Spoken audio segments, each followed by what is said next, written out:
Eu me chamo.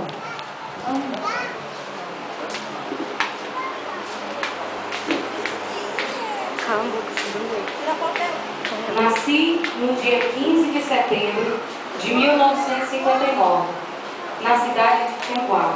Minha mãe se chamava Maria Tomás. Daí minha infância já não era fácil. Não tinha uma presença de pai em minha vida.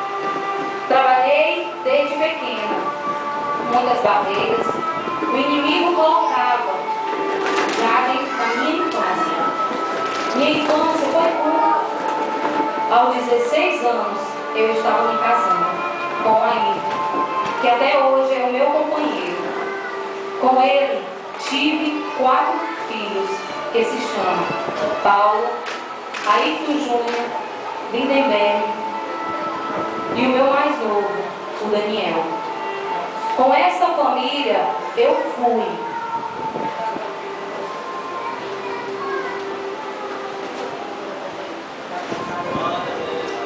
Passei fome, humilhação, fui traída. Eu me sinto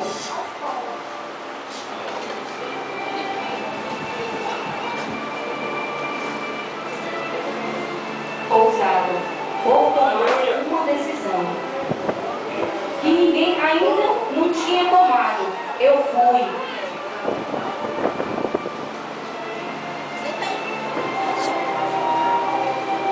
Me calei, escutei a voz de Deus. Comecei a entender o meu chamado e me senti.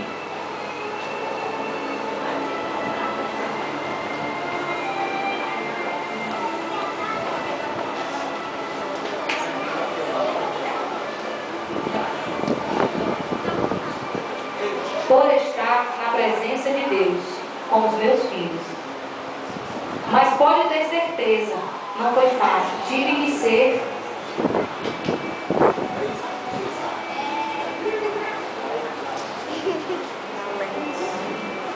E hoje eu me chamo.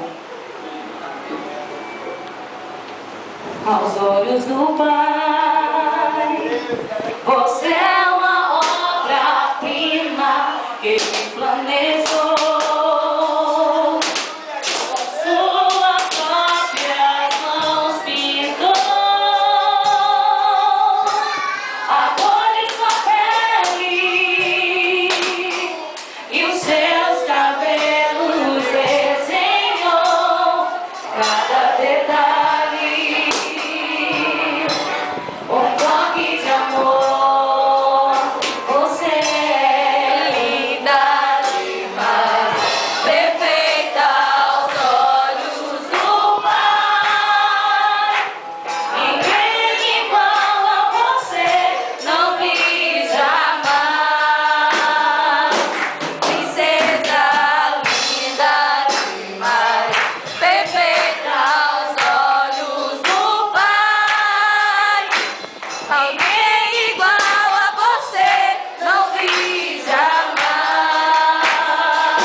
Mulher valente, virtuosa, sábia, ousada e guerreira.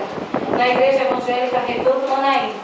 Mais um ano de vida, mais uma primavera. 53 anos de pura sabedoria, de ser valente, de ser guerreira, por criar 4 filhos, e hoje está criando mais de 70 filhos e filhas para a honra e glória do Senhor.